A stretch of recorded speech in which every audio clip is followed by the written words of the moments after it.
bienvenidos. Nosotros durante todo este mes hemos estado hablando acerca de qué es la iglesia, cómo funciona. Abra su Biblia en Efesios capítulo 4 y vamos a leer desde el versículo 11 en adelante. Equipando a los santos.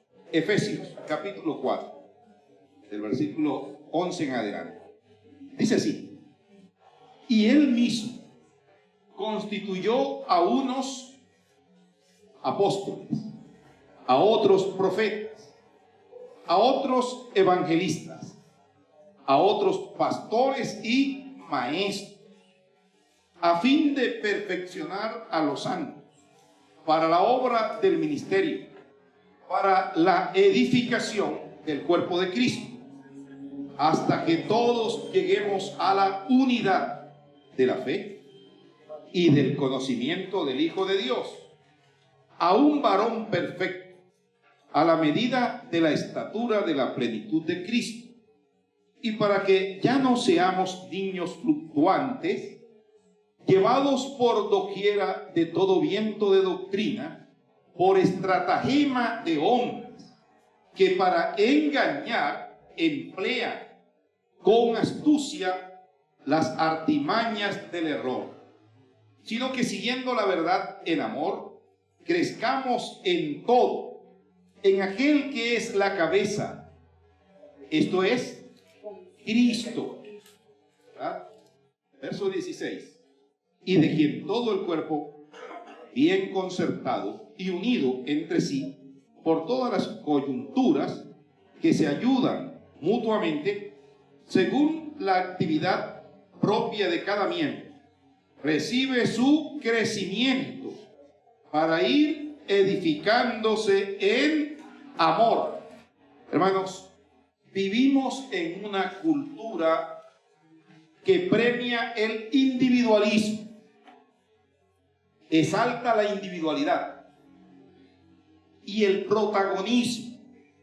Incluso en la iglesia, muchos ven el servir al Señor como algo reservado para los que están al frente. Parece que nuestra liturgia a veces también fortaleciera el individualismo. A veces cantamos unas canciones: yo vine a alabar a Dios, yo no sé a lo que tú has venido. Ahora, no estoy diciendo que la letra de la canción no sea hermosa, pero eso fortalece el individualismo. Yo vine a alabar a Dios, pero no sé tú a qué viniste. Hay otra canción que se canta en nuestras liturgias, es: yo soy la niña de tus ojos, Señor. Ahora, yo no estoy diciendo que usted no es la niña de los ojos del Señor, pero entonces los otros que no, entonces los otros que son. Yo soy la niña. Ahora, yo sé que somos especial tesoro para el Señor y que el Señor nos ama a cada uno de nosotros, pero lo que estoy pensando es que ese tipo de canciones de alguna manera lo que hacen es fortalecer el individualismo. Tal vez el que escribió la canción no pensó en eso. ¿Reconocen alguna otra canción que premia el individualismo, que exalta el ego? Traten de hacer memoria de alguna. Ahora, sin embargo, Efesios capítulo 4, el apóstol Pablo nos muestra algo diferente. Todos en el cuerpo de Cristo tenemos un rol, una función, y Dios ha dado ministerios. La palabra ministerio también significa servicio. La palabra ministerio significa servicio. Dios ha dado capacidades. Al ser humano le ha dado capacidades naturales, habilidades naturales, pero el Señor a través del Espíritu Santo ha dado dones a la iglesia, ministerios a la iglesia. Ahora, algo que tenemos también que pensar es: el profesional llega a la iglesia y dice: bueno, yo no soy pastor, ¿qué hago? Algunos decían: tienes que dejar tu oficio, tienes que dejar tu profesión para servir al Señor. ¿Será así? Yo creo que todo oficio, toda profesión que se haga, eclesial o no eclesial, es una forma de servir a Dios. ¿No le parece? ¿No creen ustedes que el Señor que tiene la panadería sí puede servir a Dios? No en que los panes sean evangélicos, no, de ninguna manera, pero que sea honesto en el producto que Él da. El ingeniero, ¿no creen ustedes que puede honrar al Señor? Claro, usando los materiales debidos, no como los del edificio Space que se fue a pique, ¿cierto? Siendo honesto. El abogado, algunos dicen, no, pero es que el abogado, no, que el abogado, pero es que en el reino de los cielos ya hay un primer abogado. Jesús dijo que Él era nuestro abogado e intercede, clama por nosotros, ¿cierto? Entonces, el profesional llega a la iglesia y quiero decirle que lo que usted hace no es menos honroso que cualquier función eclesial. Pastor, misionero, evangelista, cualquier otra función que se haga especialmente. Ahora, Dios ha establecido ministerios y creo que el trabajo es equipar. No olvide esto. Dios ha dado ministerios que forman a iglesias que transforman. Y quiero que mire por un momento versículos 11 y 12. Miremos propósitos de los ministerios. La Biblia dice, y Él mismo constituyó a unos. Y Él mismo constituyó a unos. Los constituyó con diferentes funciones o ministerios. ¿Cuáles son? Apóstoles, a otros ¿qué? Profetas, a otros evangelistas, a otros pastores y maestros. Ahora, estos hacen referencia a ministerios, pero Pablo también habla en Corintio de diferentes dones, ¿verdad? Tal vez un poco más adelante haré referencia a eso. Y Él mismo constituyó. ¿Qué quiere decir eso? Cristo es quien llama y Él es quien equipa. Los dones no son para vanagloria de nosotros o para orgullo de nosotros, ni los ministerios, ni para exaltarnos nosotros. Un día una señora me llamó preocupadísima. Yo creo que les he dicho eso antes. Porque su esposo, el Señor le había dado el don de sanidad. Y le dijo, mija, desocúpame el garaje totalmente. Voy a montar un consultorio para sanar a todo el que se aparezca. Pensaba que el don de sanidad era algo que sí, Dios se lo había dado a él, pero no era para beneficio de él. Y ella estaba muy preocupada. Esta lista contempla los siguientes ministerios. Dice apóstol. Ahora, un apóstol, la palabra apóstol significa enviado, mensajero.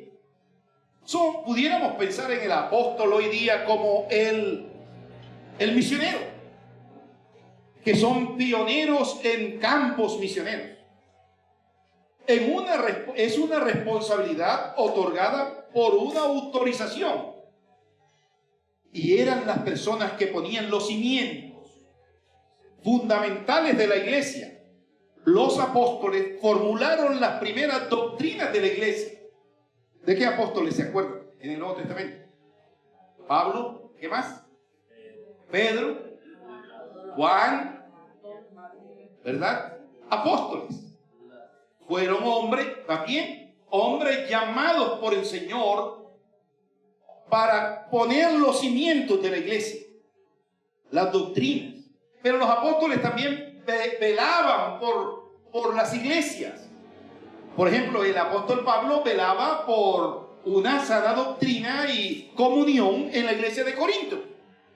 Y él encargaba a otro. Por ejemplo, a Tito lo encargó para que él velara también por la iglesia. Apóstoles como los 12 no hay.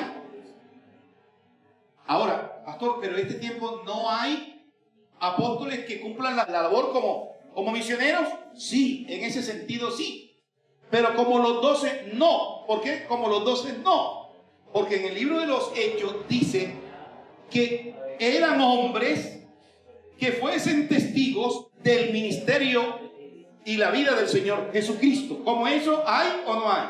No. ¿Por qué no hay? Porque esos fueron los que el Señor llamó en primera instancia y pudieron estar con él, convivir con él. Pastor, pero hoy día no hay gente que tenga este ministerio. Sí, en el sentido de plantador de iglesia, en ese sentido sí.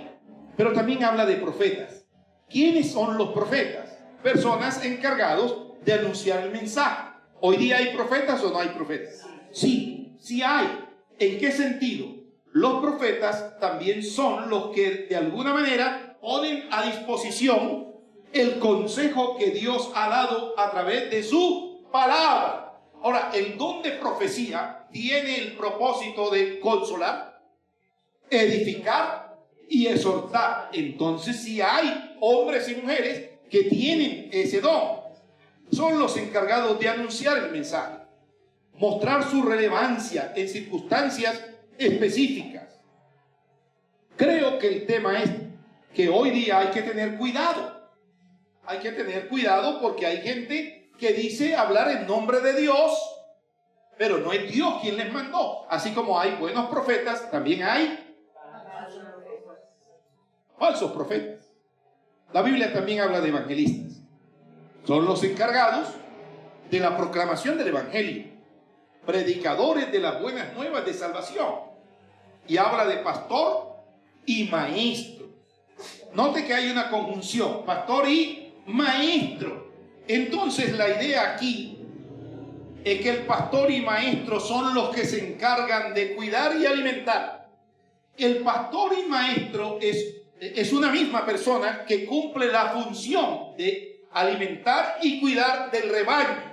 Ahora, algunos hablan de 5 ministerios. No vamos a entrar en discusión en eso, pero bíblicamente lo que uno comprende es que esa conjunción que habla de pastor y maestro está hablando de la misma persona como tal. Ahora, no todo maestro es pastor, pero todo pastor debe ser maestro, que enseñe la palabra a otros. El liderazgo espiritual, hermanos, no es para lucirse, sino para servir al Señor, para perfeccionar a los santos. Ahora dice, y él, vuelvan al versículo 11, y él mismo constituyó a unos apóstoles, a otros profetas, a otros evangelistas, a otros pastores y maestros. ¿Cuál es el propósito? Versículo 12. Dice en el versículo 2, a fin de... Ese a fin de es el propósito, la intencionalidad con la que el Señor puso a estos hombres dentro de la iglesia. ¿Cuál es el propósito? Perfeccionar a los santos. ¿Cómo es eso de perfeccionar? Eso tiene que ver con el proceso de enseñar, de equipar, de capacitar, de instruir, de alimentar el rebaño con la palabra de Dios. Así es que estos ministerios se unen en un mismo propósito, o el Señor los ha unido en un mismo propósito. ¿Cuál es el propósito? Equipar, instruir, alimentar, capacitar al rebaño para que el Señor fortalezca a su pueblo para realizar el ministerio eclesial. Los ministros deben dar dirección, capacitación y entrenamiento. Ahora dice, a fin de perfeccionar a los santos. Perfeccionar es como pulir. Perfeccionar es como, ¿pueden decir otro sinónimo? Entrenar, preparar. Eso es, ¿cierto? Ahora dice, para la obra del ministerio. Después de ser entrenados y formados, sobre ellos recae la responsabilidad de realizar el ministerio eclesial según los dones que han recibido por el Espíritu Santo. No todos son pastores, no todos son maestros, no todos son evangelistas, no todos son profetas, no todos tienen el don de sanidad, no todos tienen el don de dirigir, no todos tienen, bueno, hay diversidad de dones, pero el que los da es el mismo, el Señor. Ahora, ¿para qué son dados los dones y los ministerios en la iglesia? ¿Para provecho de nosotros, de uno mismo? ¿Para vanagloria, orgullo de nosotros? No, ¿para qué son? Ahora, la otra pregunta que le hago. ¿Ustedes creen que cada persona tiene dones y ministerios? ¿Sí tienen o no tienen? Sí. ¿Y qué sucede cuando un miembro de la iglesia o del cuerpo? Porque Pablo compara a la iglesia con un cuerpo. Y lo compara con un cuerpo ¿en qué sentido? Un cuerpo tiene muchos miembros. Tiene ojos, tiene boca, tiene manos, tiene pies. Bueno, tiene su cabeza, su cerebro. La cabeza de la iglesia es Cristo. Pero el Señor ha puesto equipos pastorales o pastores que son visibles para dirigir, para coordinar, pero el fundamento de la iglesia es el Señor Jesucristo. Ahora, ¿qué pasa si una persona que hace parte, o más bien, si un miembro del cuerpo no funciona? ¿Qué pasa, señor? ¿Cómo se llama? John, ¿qué pasa? El resto del cuerpo no funciona. Se atrofia. Dios me libre, si esta mano me la cortaran y la pusieran a un lado, ¿qué le va a suceder a esa mano? ¿Y por qué se muere? Porque no está irrigada por la sangre, el oxígeno, pero ¿por qué más? Y yo le pregunto a él, porque él es médico. Todo lo que se separa del cuerpo tiende a morirse. Todo lo que se separa del cuerpo tiende a morirse. ¿Qué analogía? Lo que no se usa también se atrofia. Todo lo que no se también. Todo lo que no se usa se atrofia, ¿verdad? Y hay gente que se ha atrofiado solita. Ya no caminan, ya no hablan con nadie, ya no salen a ningún lado, se encierran, ¿cierto? Ahora, hermanos, los dones y ministerios son para edificar el cuerpo. Si un miembro del cuerpo no está funcionando como debiera ser, de alguna manera está obstaculizando el desarrollo del cuerpo. Si un miembro del cuerpo, como dijo Orel, no está funcionando, ahora, no estoy diciendo que es estorbo, no. Lo que estoy diciendo es que está dejando de cumplir su función, que de alguna manera va a fortalecer el resto del cuerpo. ¿Qué tal que los pies se rebelaran y dijeran, no queremos caminar? Y el cerebro le da la orden y ellos dicen, no, aquí me quedo. ¿Qué tal que el cerebro, usted dijera, bueno, yo no voy a comer y no voy a mover mis manos, no voy a usar mi boca, ni nada de esas cosas?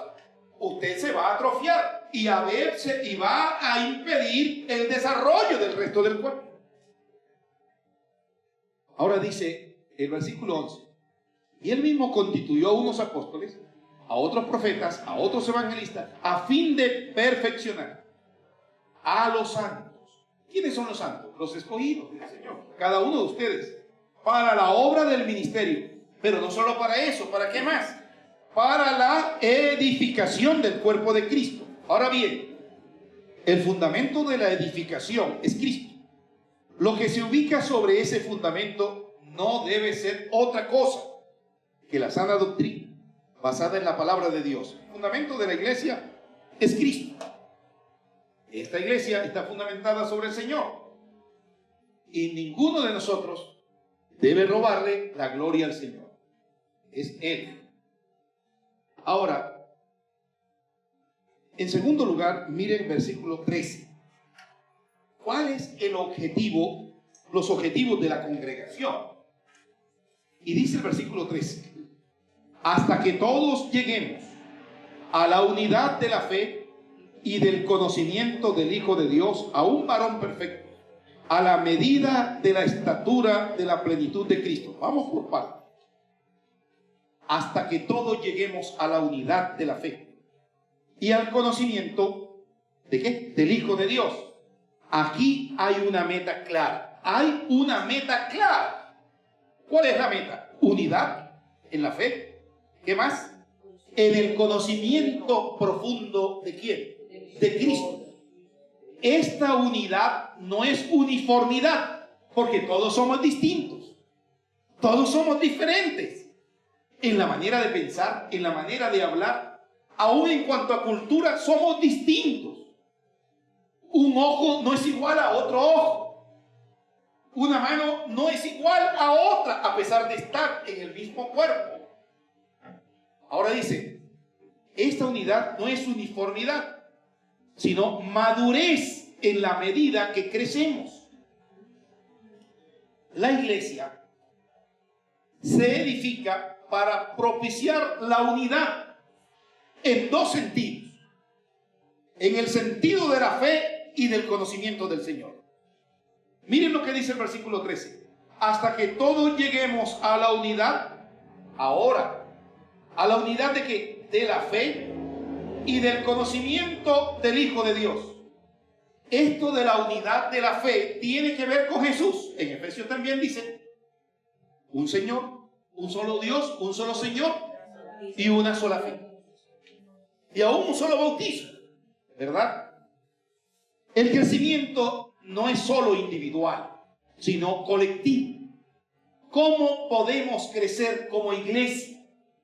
En la medida en que usted desarrolla su don, su capacidad, su habilidad, porque somos un cuerpo, el uno se necesita, el uno al otro se necesita. Nadie puede decir, un miembro no le puede decir a este otro miembro, yo no te necesito.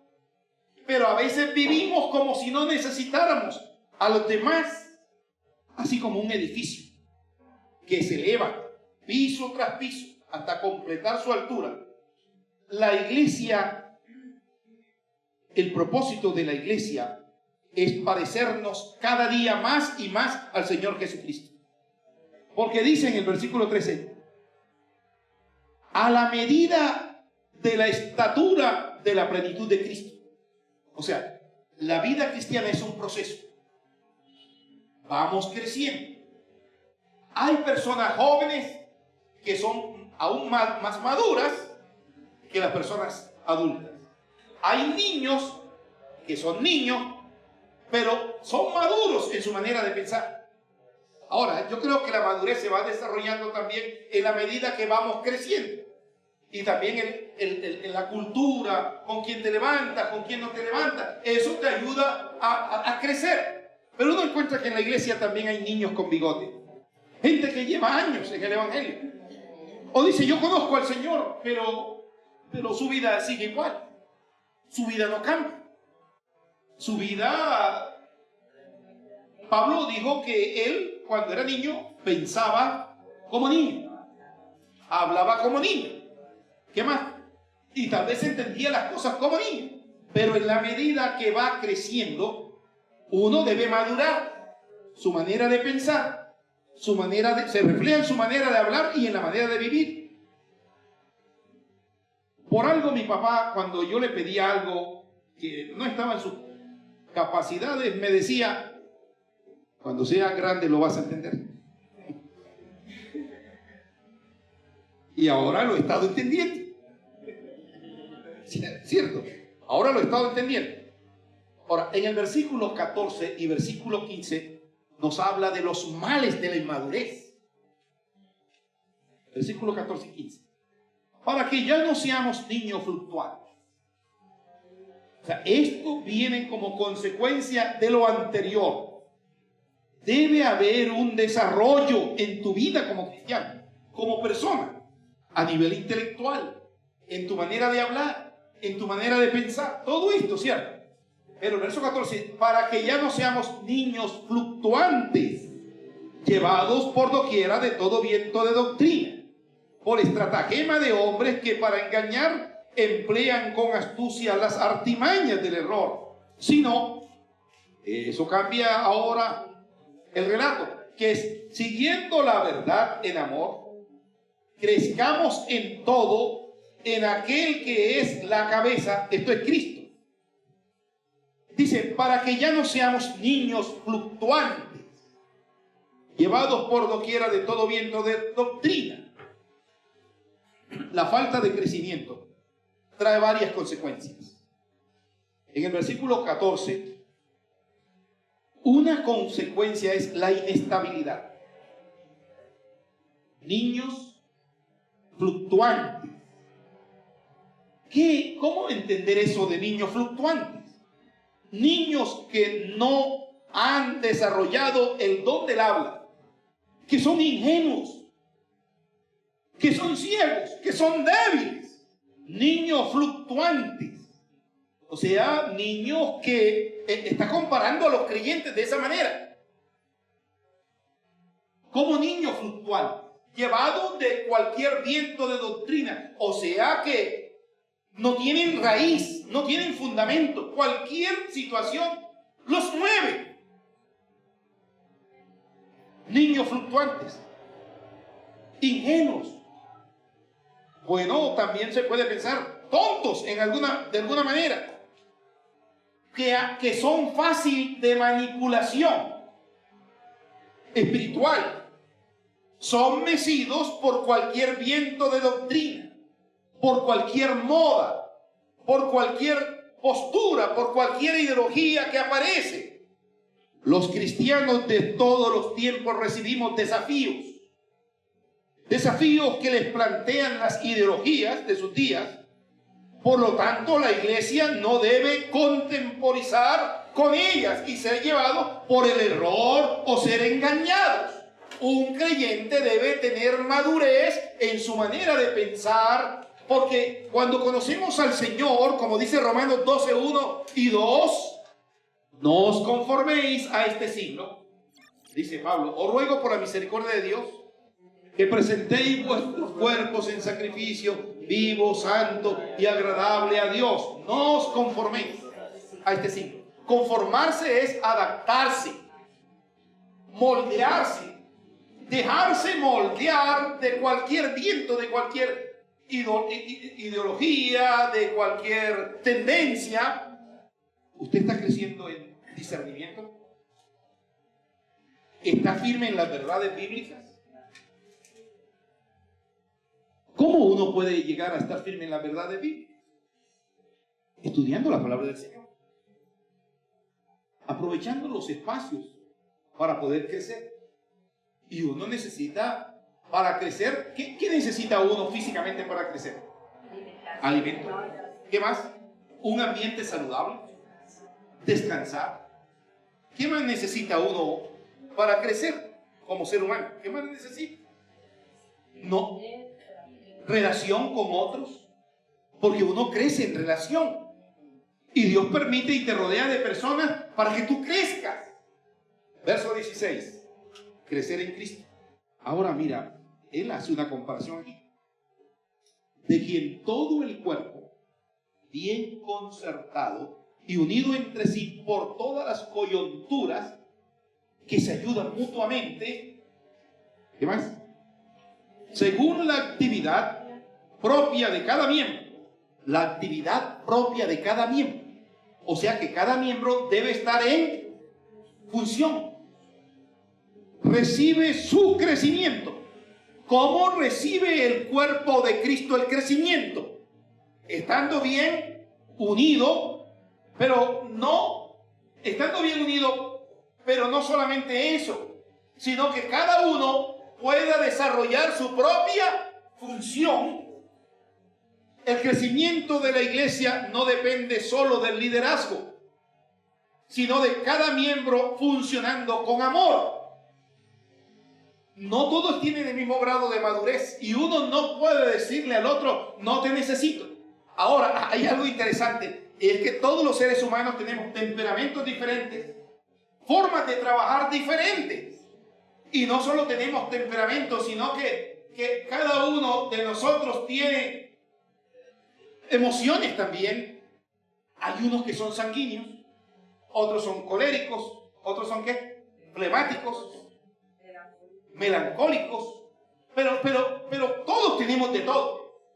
Tenemos una amalgama. Lo que pasa es que se deja ver en la vida de cada uno de nosotros tal vez uno más que otro, pero todos tenemos temperamentos. Sinceramente, por ejemplo, si a mí me dicen vamos a hacer una cosa, es ya. Si usted me dice a mí, quiero decirle algo, a mí no me diga consecuencia. Si me lo va a decir, pero dígamelo ya. Porque es que, no, pues yo te lo digo otro día. Ya eso me deja cabezón. Y me pongo a pensar, ¿qué será? Y yo entonces le mando mensaje, bueno, pero eso es tuyo. ¿Quién es? A ver si es que va a decirme algo a mí. Y si me va a decir algo a mí, de mí, está bien. Pero yo no sé si les pasa a ustedes, pero yo, si alguien me va a ir con ese cuento, es como cuando me le acerqué a mi esposa cuando éramos novios. Bueno, me vas a decir sí. No, pues, oremos. Sí, oremos, está bien. Vamos a orar, está bien, pero no quisiera, la respuesta es de una. Claro que también hay que ser, también no prudente, hay que ser prudente. No me refiero a violentar eso, me refiero a ser prudente, pero yo creo que tenemos temperamentos diferentes y qué bonito es Dios, que nos puso en un solo cuerpo. Quiero terminar diciendo lo siguiente: no hay lugar para la pasividad en el cuerpo de Cristo. Todos tenemos una función vital. Un cuerpo en que un solo órgano falla afecta todo el sistema, como ya hemos dicho. Así es la iglesia. Cuando tú no haces parte. Acuérdense que el misionero que vino, el doctor Yang, hablaba de que hay muchos en la iglesia que somos espectadores o agentes pasivos. Una vez un predicador, yo estuve en una conferencia y él comparó a la iglesia con un estadio. A mí no me gustó mucho la comparación. Yo dije dentro de mí, no, pero yo fui y le pregunté a él, ¿por qué usted compara la iglesia con un estadio de fútbol? Y él me dijo, mira, te voy a decir lo siguiente. ¿Quiénes entran al estadio? Que compran la boleta, como este señor. Los hinchas fanáticos, todo eso, que van a ver a su medalla. Los hinchas o espectadores, y ellos están en la tribuna. Pero ¿quién más está dentro de un estadio? No, pero antes de los jugadores. Bueno, los jugadores sí están. No, personas. Bueno, están los periodistas, están los camarógrafos, están los vendedores ambulantes, la policía, directivos, los jugadores. Y él me dijo, mira, muchos hacen las veces en la iglesia de aficionados. Están en la iglesia, en el estadio, se emocionan, saltan, brincan, pero hasta ahí. Fue una euforia, le pasó todo. Esta noche tenemos que ganar. Bueno, pero hay otros que hacen las veces de camarógrafo. ¿Cuál es el papel de los camarógrafos? Tomar la mejor acción, publicarla. Pero después, todo vuelve a la normalidad. Los periodistas empiezan narrando, insistir, persistir y no desistir. Contaron el hecho o el evento, lo narraron con una emoción. A mí me gustaba Edgar Perea, me gustaba como narraba, ponía uno a vibrar.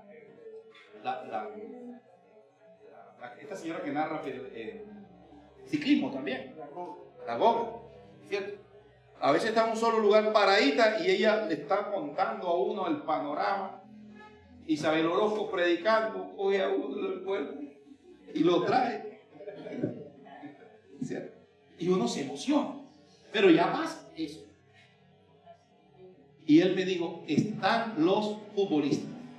Hay 11 que corren por un lado, para otro, pero hay otros sentaditos ahí esperando que se le parta el pie a uno o que se le salga la lengua al otro para decir, aquí estoy. Pero a veces hay técnicos también tercos, que esos técnicos a veces le dan el trabajo, demasiado trabajo a un solo jugador. Pero cada jugador en el fútbol tiene su propia función, porque es un equipo. No todos son delanteros, no todos son porteros, no todos son defensas. Cada uno tiene su función y tiene su círculo o el área donde se mueve. Como yo era malo, me ponían era de portero. Bueno, la iglesia de Cristo crece cuando sus miembros entienden cuál es su papel, cuál es su función. No es solo el pastor, sino cada uno de nosotros. Y no hay un miembro más importante que otro. aún por muy insignificante que sea un miembro, tiene su función en el cuerpo mismo. Y hay miembros visibles, pero hay otros que aparentemente nadie los ve, pero tienen una gran función. ¿Puede decirme un miembro que no se ve, pero que... El corazón, por ejemplo, en el ser humano, el hígado, tú lo ves, el riñón lo ve, el cerebro lo ve. No, tiene su función. Pero hay otros más vistosos. ¿Cuáles son los miembros de nuestro cuerpo vistoso? Los ojos, la nariz, las manos, la lengua. Bueno, la lengua a veces tiene que el médico decirle, diga. Pero la lengua se nota. Por allá había una señora que le decían la bola de fuego, porque esa señora encendía y hacía en la lengua. Y Santiago dice que puede encender un bosque. Con la lengua edificamos, pero con la lengua también destruimos. ¿Qué desafío tenemos? ¿Usted está dispuesto a pasar de ser mero espectador a ser servidor? ¿Cuántos queremos servir al Señor? Sin importar el oficio, sin importar la función eclesial. Ya hemos dicho, una veterinaria puede servir al Señor. ¿Ah? Un ingeniero puede servir al Señor. ¿Sí? El panadero puede servir al Señor. El peluquero puede servir al Señor. Sí. Claro. ¿Dónde estaríamos? Si no hubiera.